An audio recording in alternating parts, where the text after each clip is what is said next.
Pak Presiden Prabowo kan mengatakan demokrasi yang paling dirasakan oleh rakyat itu adalah ketika pelayanan pendidikan, pelayanan kesehatan bisa berkualitas dan terjangkau oleh seluruh rakyat Indonesia. Sebuah tugas yang besar dan berat, tapi harus kita lakukan dengan sebaik-baiknya. Pak Presiden Prabowo kan juga punya program makan bergizi gratis. Makan bergizi gratis ini kita bisa sinergikan sekaligus juga untuk mengurangi prevalensi stunting, Pak. Jadi kita ada koordinasi Menko sangat bagus, kita juga ada grup komunikasi di internal Kemenkoan itu, kemudian ada grup komunikasi dengan kabinet itu.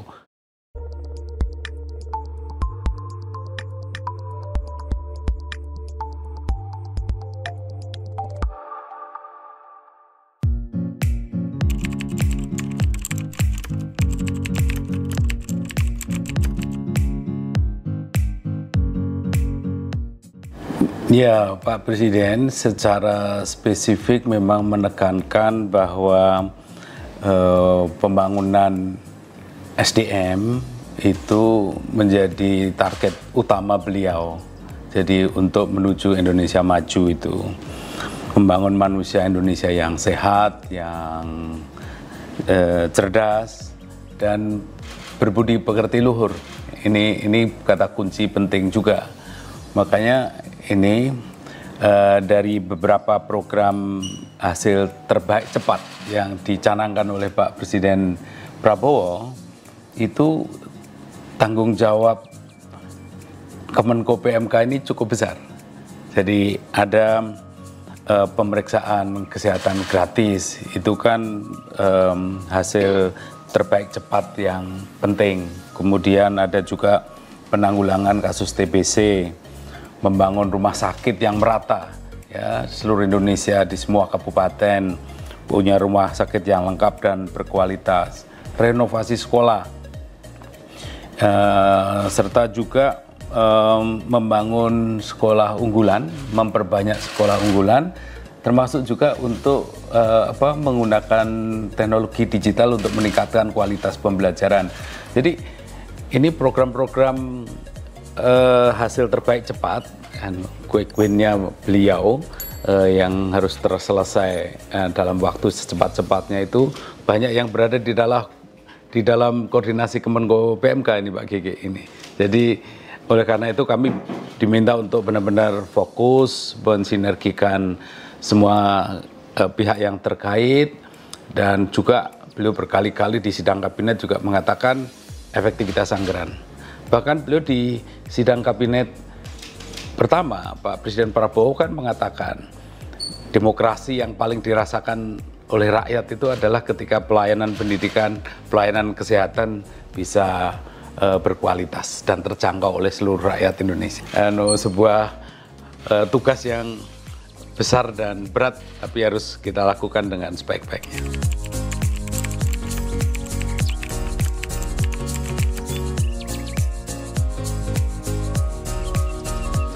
Ya, ini yang kita sekarang sedang koordinasikan bersama Dikdasmen di bidang pendidikan, itu adalah renovasi sekolah. Ini sudah terus dilakukan identifikasi secara cepat untuk peningkatan kualitas pendidikan, terus kemudian digitalisasi untuk pembelajaran agar cepat terjangkau ke seluruh sekolah. Kemudian yang juga beliau dorong untuk segera tapi tidak bisa cepat adalah membangun sekolah unggulan. Membangun sekolah unggulan ini agar kita punya semakin banyak sekolah bertaraf bagus yang bisa lolos ke perguruan tinggi kelas dunia gitu. Itu menjadi program beliau yang diprioritaskan. Sedangkan di bidang kesehatan itu beliau sangat concern dengan beberapa isu stunting, penanggulangan TBC, Itu TBC juga jadi isu yang krusial, sampai dengan nanti periode terakhir kita bisa memotong lebih dari 50% lah dari total kasus TBC dan pembangunan itu semuanya adalah target-target yang harus terlihat nyata nanti di tahun pertama, Pak. Ini mulai nyata, Pak, tahun pertama. Sekolah unggulan akan kita mulai juga dengan menambah siswa yang bisa masuk ke sekolah unggulan dan meningkatkan kualitas yang ada selain menambah yang baru.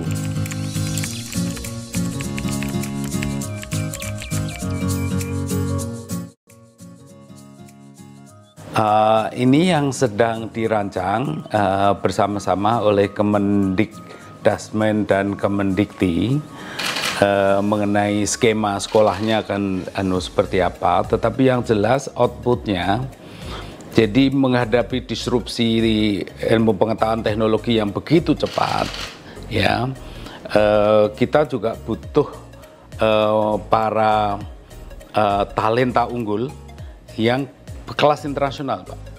Kelas internasional, bukan semata-mata kita ingin agar siswa kita, anak muda kita bisa bekerja di korporasi internasional atau lembaga internasional, tapi lebih dari itu bahwa ekspansi teknologi itu kan berkembang sangat cepat di Indonesia juga, dan kita harus mampu untuk menjadi bagian dari pengembangan ilmu pengetahuan dan teknologi. Jadi kita tidak hanya menjadi pengguna teknologi, tetapi kita juga menjadi produsen dari teknologi. Itu yang kita cita-citakan.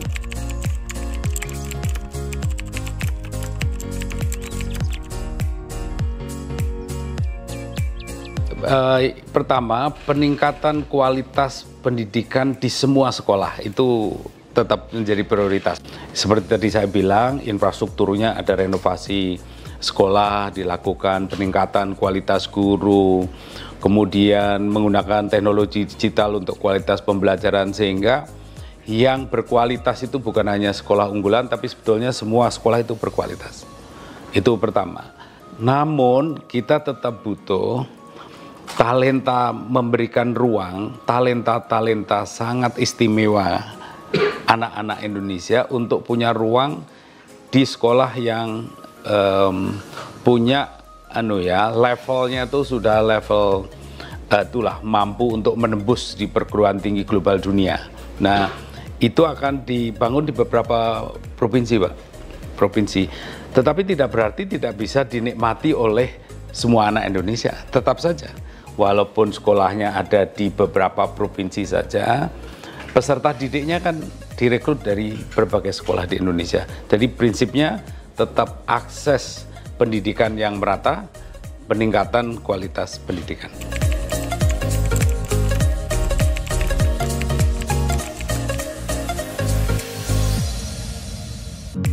Jadi ini stunting ini memang sekali lagi program prioritas baik pemerintah sebelumnya di pemerintahan Pak Jokowi dan program utama juga di pemerintahan Pak Prabowo menjadi program utama.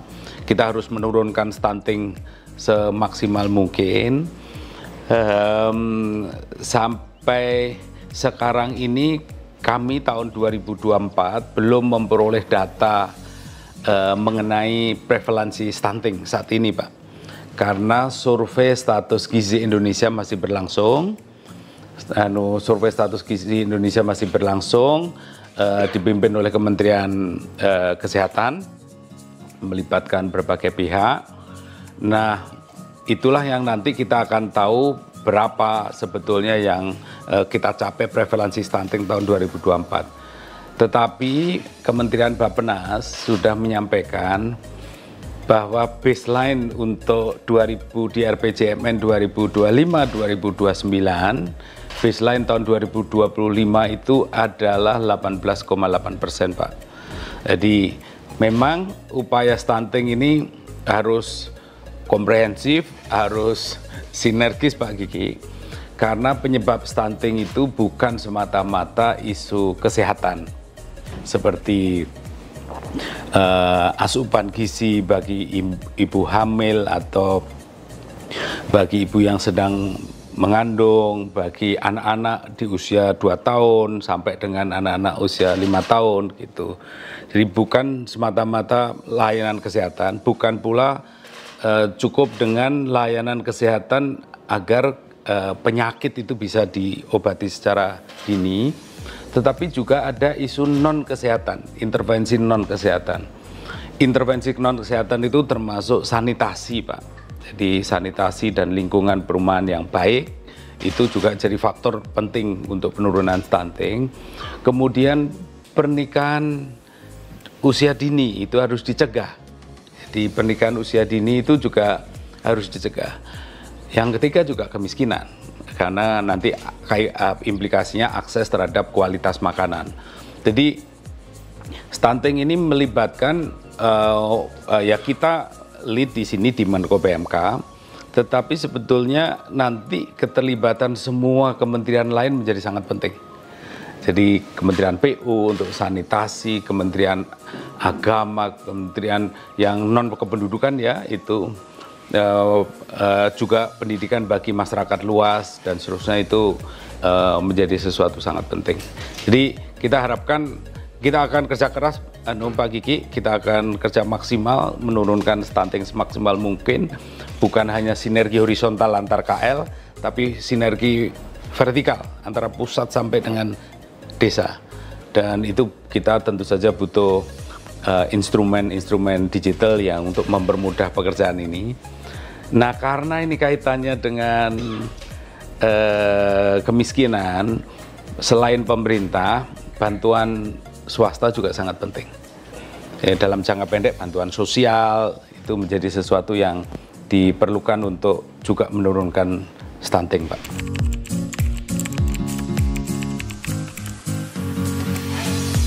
Jadi sebetulnya kita lihat sudah ada beberapa praktek-praktek baik, Pak Kiki, dengan memanfaatkan teknologi digital.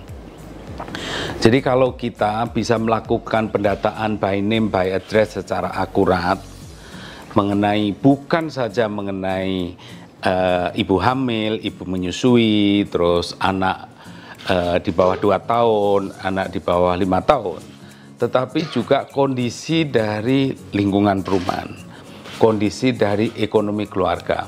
Semuanya itu sebetulnya bisa kita lakukan pendataan secara digital, bisa geotagging juga. Jadi kalau kita mampu melakukan pendataan secara akurat, satu geotagging terhadap penandaan geospasial terhadap wilayah-wilayah stunting, kemudian ada by name by address yang ada di situ, maka kita bisa mendorong intervensi dilakukan oleh berbagai pihak. Misalnya di daerah tertentu, di desa tertentu ada stunting, ternyata salah satu penyebabnya adalah sanitasi. Berarti kan apakah itu Kementerian PU, pemerintah provinsi, pemerintah kabupaten bisa mengalokasikan programnya untuk penanganan sanitasi gitu. Jadi ini komprehensivitas. Saya yakin dengan pemanfaatan teknologi digital ini bisa jauh lebih mudah.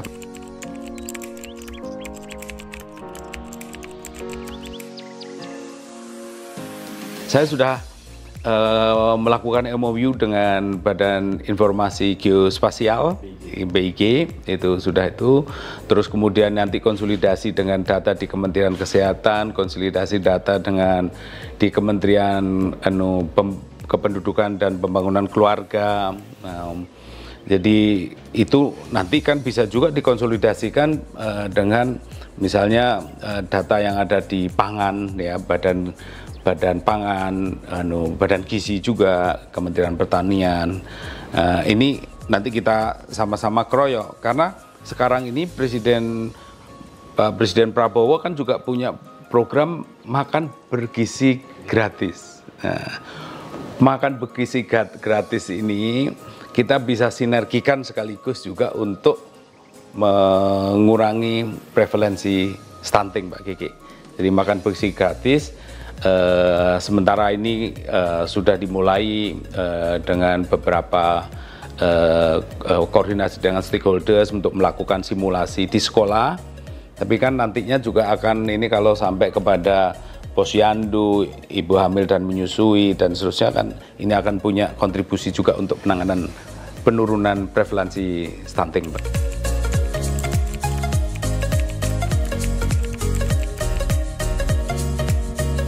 Satu, kalau saya sudah koordinasi juga dengan Pak Kementerian Dalam Negeri, ada beberapa praktek bagus di beberapa Pemda.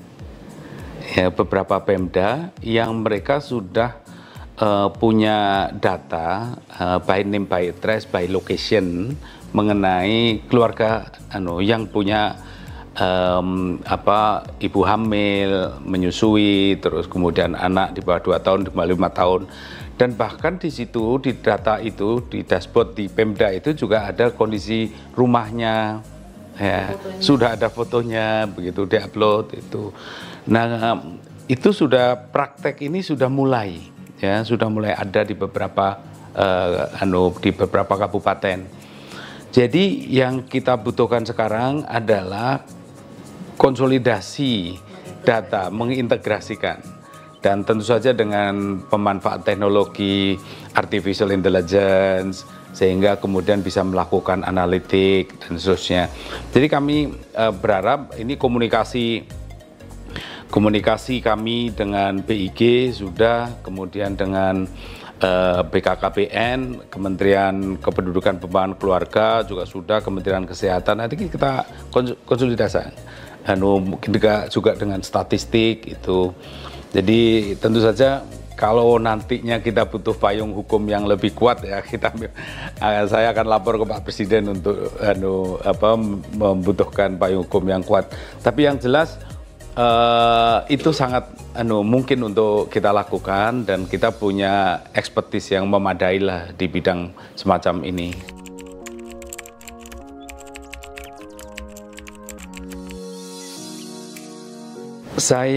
Kami berusaha untuk menginisiasi. Saya sudah menghubungi juga Pak Menteri PPN, Kepala Bappenas. Saya sampaikan, Pak, kami akan ini sedang mempersiapkan diri untuk merancang ini. Tetapi bidang tugas yang dicakup itu bukan hanya KL yang ada di dalam Kementerian Menko PMK, dan karena Menko PMK ini kan kementeriannya kan Kementerian Agama, Pendidikan Dasar dan Menengah, Pendidikan Tinggi, Sains dan Teknologi, Kementerian Pemuda dan Olahraga, Kementerian Kesehatan, terus Kementerian Pemberdayaan Perempuan dan Perlindungan Anak, apalagi yang itu. Jadi ada Kementerian Kebudayaan, ada 8 kementerian. Urusan stunting sebagian di tempat yang lain. Satu adalah PUPR, kedua adalah otonomi daerah di pemerintah provinsi, pemerintah kabupaten.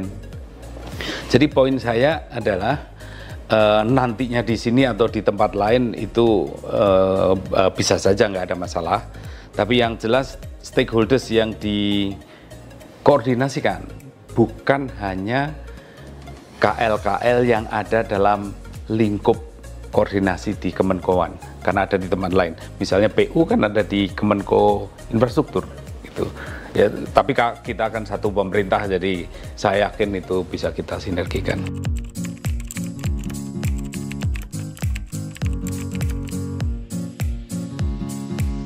Jadi kami punya grup.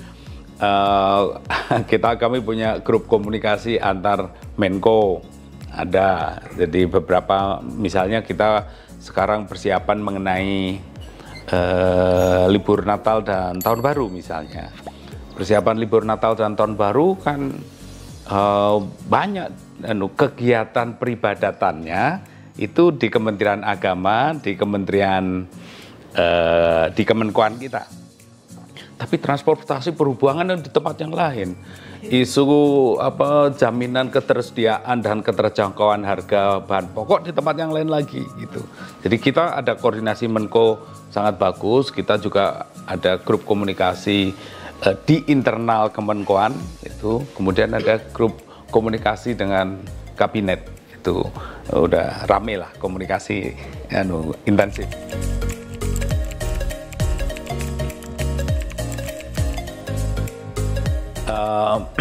Setahu saya Menteri Pan-RB, kemudian Menteri Keuangan dan Menteri Sekretaris Negara sudah kerja keras luar biasa, dan itu kan sudah dilakukan sebelum terbentuknya kabinet baru. Jadi beberapa lembaga, misalnya contohnya begini, Badan Gizi Nasional itu kan dibentuk sebelum kabinet baru gitu. Jadi poin saya adalah Kemenpan RB, Kementerian Keuangan, Kementerian Sekretariat Negara sejak sebelum kabinet baru sudah menyiapkan sebetulnya transisi pemerintahan ini, termasuk penyiapan kelembagaan. Nah, setelah kabinet baru terbentuk, Pak Presiden Prabowo menerbitkan Perpres dengan nama-nama kabinet, nama-nama kementerian. Nah, kemudian setelah Pak Presiden Prabowo menetapkan Perpres kabinet, kemudian nama-nama kementeriannya juga. Nah, habis itu, wah udah kejar-kejaran itu, karena nomenklatur kementerian harus dijabarkan ke dalam SOTK masing-masing kementerian.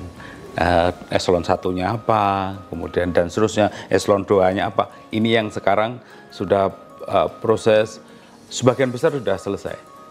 Menurut saya ini transisi yang sangat-sangat cepat.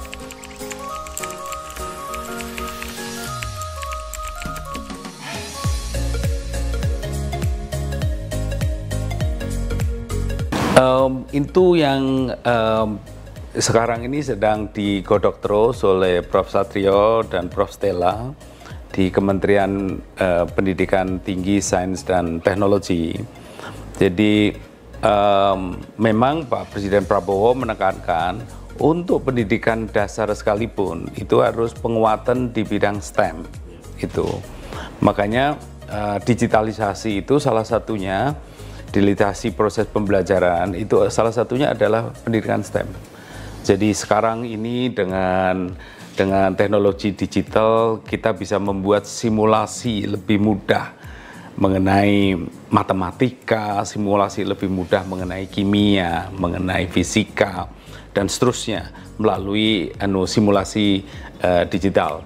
Jadi itu lebih mudah. Jadi itu juga ditekankan. Saya Menko waktu itu di minggu-minggu awal itu kami memang dipanggil khusus oleh Bapak Presiden Prabowo, ada saya, ada Pak Menristek Dikti, Mendikdasmen, itu kita bicara spesifik bagaimana kita memperkuat pendidikan STEM yang merata di seluruh sekolah di Indonesia.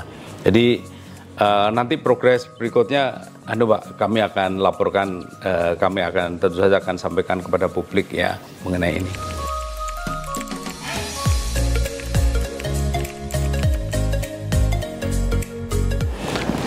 Saya sudah bicara dengan Prof. Satrio. Jadi beliau juga setuju bahwa apa yang dilakukan oleh negara itu adalah investasi. Jadi kita ngirim sekolah ke luar negeri, ke universitas terbaik di dunia, itu adalah investasi. Dan sebagai investasi, negara harus memetik hasilnya. Tetapi investasi itu akan berbuah kalau memang investasi kita itu maksimal. Dalam rangka memaksimalkan investasi itu, selain kuliah, juga bisa bekerja pasca kuliah. Bekerja pasca kuliah. Nah, bekerja pasca kuliah itulah yang sebetulnya bagian dari, dalam tanda petik, bagian dari pembelajaran. Dengan status dia pasca sekolah ya, pasca sekolah dia bekerja, tetapi tetap wajib kembali, gitu. Tetap wajib kembali. Jadi itu yang sekarang di LPDP, di LPDP juga sedang dibentuk, ada task force untuk merumuskan ini.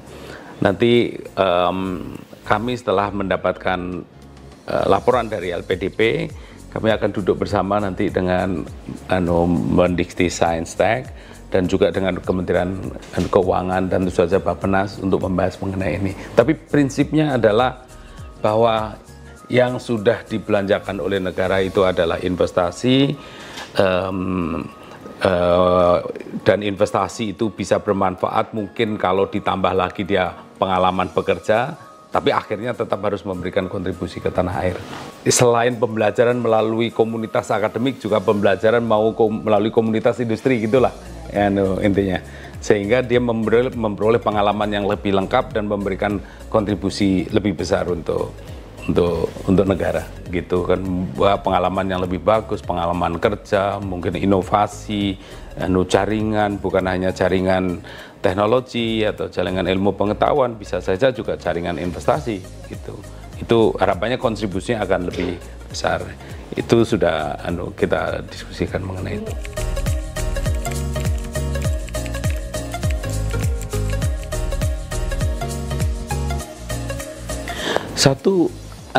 Satu di bidang kesehatan. Di bidang kesehatan ini saya sudah bertemu dengan Pak Menkes, kita sudah rapat beberapa kali mengenai ini. Jadi bagaimana kita meningkatkan kualitas kesehatan masyarakat kita dengan cara satu adalah screening kesehatan gratis. Ini kan sudah mulai akan dilakukan dalam waktu singkat. Screening itu bisa screening berbasis, ini sedang di-exercise, screening berbasis tanggal lahir, gitu. Screening berbasis kebutuhan tertentu, misalnya mau nikah lah, mau masuk sekolah, gitu juga di screening. Atau acara-acara khusus terlalu terlambat intervensinya karena screening yang tidak kuat. Jadi Pak Menkes sudah mengawal ini dengan sangat bagus, dan harapannya bisa segera bisa dilaksanakan dalam waktu secepat-cepatnya. Yang kedua adalah kalau screeningnya ada, intervensi pengobatannya. Nah, itulah pengobatan, penguatan. Ini kan pendidikan dokter diperluas, ya, bukan hanya berbasis universitas tapi berbasis rumah sakit. Harapannya kita akan punya dokter yang lebih banyak, dan berkualitas. Kemudian yang kedua, selain banyak dan berkualitas, pemerataan dokter. Selain itu juga adalah penambahan penambahan alat-alat kesehatan di rumah sakit daerah dan di puskesmas. Baru saja kemarin saya berdiskusi dengan Pak Menkes juga mengenai beberapa alat yang dikirim ke puskesmas bisa dilakukan oleh dokter yang ada di puskesmas. Jadi harapannya alat-alat seperti USG dan lain-lain yang tersedia di puskesmas akan bisa mengurangi keterlambatan penanganan kesehatan. Jadi itu dari sisi isu kesehatan yang menjadi tanggung jawab di Kemenko PMK. Tentu saja ya ada hal lain, ya, pengentasan kemiskinan, pemberian ruang kerja, membuka peluang kerja untuk usia produktif, itu ada di kemenkoan yang lain. Itu juga yang tentu saja harus sama-sama kita siapkan.